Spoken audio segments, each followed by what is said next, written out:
আপনার নেত্রী মুখ্যমন্ত্রী হওয়া সত্ত্বেও আপনারা সুরক্ষিত নন, কেন তৃণমূল করবেন? একদম তৃণমূল করবেন না। দ্বিতীয় কথা হচ্ছে যে এই রাজ্যে ল অ্যান্ড অর্ডার, আইন শৃঙ্খলা হচ্ছে স্টেট সাবজেক্ট।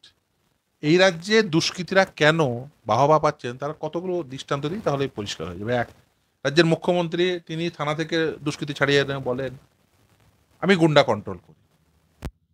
দ্বিতীয়, তিনি একটা প্রশাসনিক সভায় বলেন শওকতকে যে তুই বাস স্ট্যান্ড নিয়ে কি করি, তুই তো বোম বান্ধিস। লোকে তো এখন দুষ্কৃতীরা এখন চেষ্টা করছে কি করে রকেট লঞ্চার বানানো যায়, তাহলে আর থেকে বেটার ইয়ে পাবো, হয়তো এমপি টেমপি পাবে, অন্য কিছু হবে।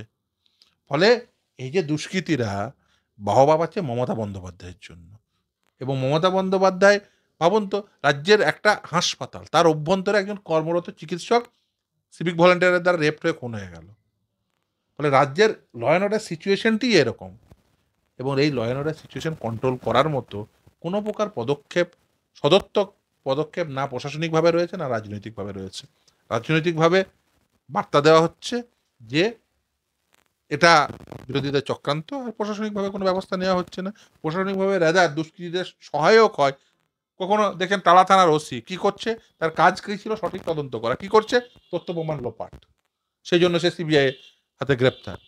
ফলে বুঝতেই পারছেন যে একদিকে ল অ্যান্ড অর্ডার সিচুয়েশন ডিটোরেট করার পিছনে রাজনৈতিকভাবে মমতা বন্দ্যোপাধ্যায়ের ভূমিকা, অপরদিকে প্রশাসনকে এই দুষ্কর্মের সঙ্গে সংযুক্ত করে নেওয়া, যে জন্য টালা থানার ওসি আজ গ্রেপ্তার।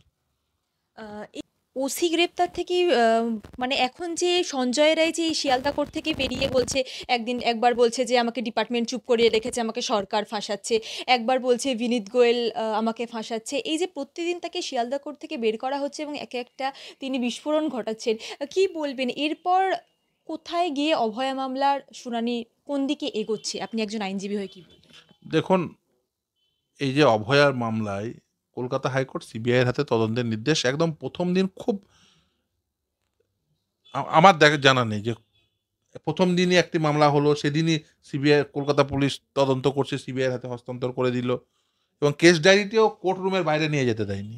মানে বুঝতে পারছেন যে আদালত কেস ডায়েরিতে কি কি মেটেরিয়াল পেয়েছিলেন, যে জন্য আদালত বাধ্য হয়েছিলেন সিবিআইয়ের হাতে কেস ডায়েরি যাতে কোনোভাবেই বাইরে না যায়, যাতে সেই দিনই সিবিআইয়ের হাতে হস্তান্তর করে দেয়। এরকম বাধ্যতামূলক পরিস্থিতি তৈরি হয়েছিল নিশ্চিতভাবে, নাহলে বিচারপতি কেন এই সিদ্ধান্ত নেবেন, বিচারপতি দ্বয়। কলকাতা হাইকোর্ট সিবিআই তদন্তের নির্দেশ দিল খুন ধর্ষণে, কলকাতা হাইকোর্ট সিবিআই তদন্তের নির্দেশ দিল দুর্নীতিকাণ্ডে। তারপরে সুপ্রিম কোর্ট, বুঝতে হবে যে সুপ্রিম কোর্ট ট্রায়াল হচ্ছে, সুপ্রিম কোর্ট এই তদন্তের মনিটরিং, নিম্ন আদালতে, ডিস্ট্রিক্ট কোর্টে, এখন নিম্ন আদালত শব্দটি ব্যবহার করা উচিত নয়, ডিস্ট্রিক্ট কোর্ট। এই যে ডিস্ট্রিক্ট কোর্টে ধরুন ট্রায়ালটি হচ্ছে, সেখানে সেখানে আপনি বলতে পারেন যে প্রকৃত তদন্তের শেষে বিচার পর্ব চলছে। আর ওখানে যেটা দেখছেন সেটা হচ্ছে এই তদন্ত প্রক্রিয়ায় যে সেই তদন্তকারী সংস্থা রয়েছে তারা time to time report file করছেন, দেখছে তদন্তটা সঠিকভাবে হচ্ছে কিনা। খুব বেশি সুযোগ নেই কনস্টিটিউশনাল কোর্টের। আমি মনে করি ওই তদন্ত, মানে কনস্টিটিউশনাল কোর্টের এই যে ধরুন নিচ্ছেন আধ ঘন্টা, কোনোদিন 1 ঘন্টা নিচ্ছেন, সময় নষ্ট বলাটা খুব বেশি অত্যুক্তি হবে বলে মনে হয় না।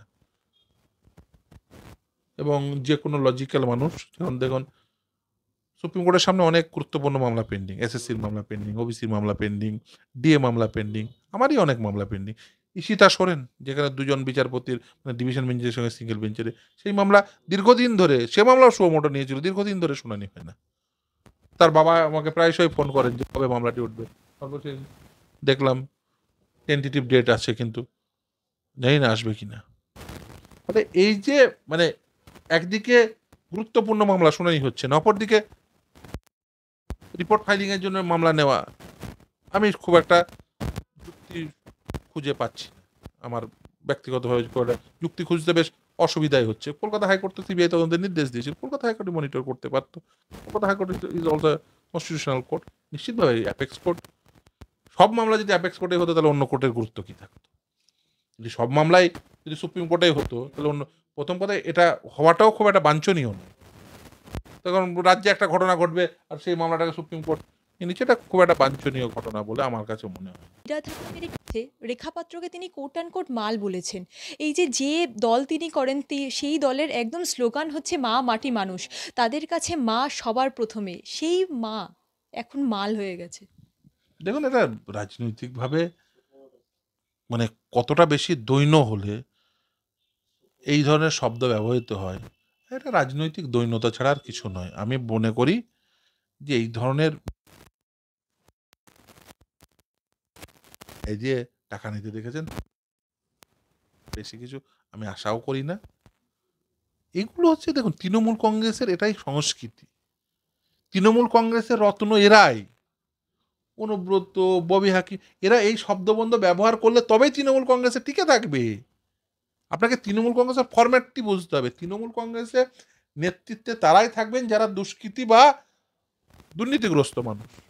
তৃণমূল কংগ্রেসের ফরম্যাটটি ওটা। তৃণমূল কংগ্রেসে যদি ওর নিজেকে দুষ্কৃতী হিসেবে প্রজেক্ট না করতে পারে, তৃণমূল কংগ্রেসের নেতৃত্বে থাকবেই না। ফলে তৃণমূল কংগ্রেসের বিষয়টি এরকম যে তোমাকে, দেখুন কি হয়, কমিউনিস্ট পার্টিতে আপনাকে ইয়ে করতে গেলে আপনাকে সৎ থাকতে হবে। এটা সিপিএম পার্টির ফরম্যাট। মানে জনগণের একটা ইয়ে আছে যে সিপিএম হতে গেলে সৎ হবে, ভদ্র সভ্য হবে। সে তৃণমূল মানেই লোকের ধারণা কি আপনাকে তৃণমূল বলে আপনার মুখের মনে কি আসছে? পার্থ, বান্ধবী, খাটের তলায় 52 কোটি আমাদের আসছে নিশ্চয়ই। আপনি যে কোনো নাগরিককে তৃণমূল, চোর, পার্থ, বান্ধবী, খাটের তলায় 52 কোটি, মমতা ব্যানার্জির এইসব আবল তাবল ছবি, হ্যাঁ, এইসব মানে যে কোনো লোকের তৃণমূল কংগ্রেস মানে আবল তাবল মনে হয়। হ্যাঁ, তৃণমূল কংগ্রেস চোর, দুষ্কৃতী, দুর্নীতিগ্রস্ত, মানে সমাজের কার নিম্ন রুচিতা তৃণমূল কংগ্রেসের মধ্যে পাবে। ফলে তৃণমূল কংগ্রেসের সঙ্গে নতুন করে বলারও কিছু নেই।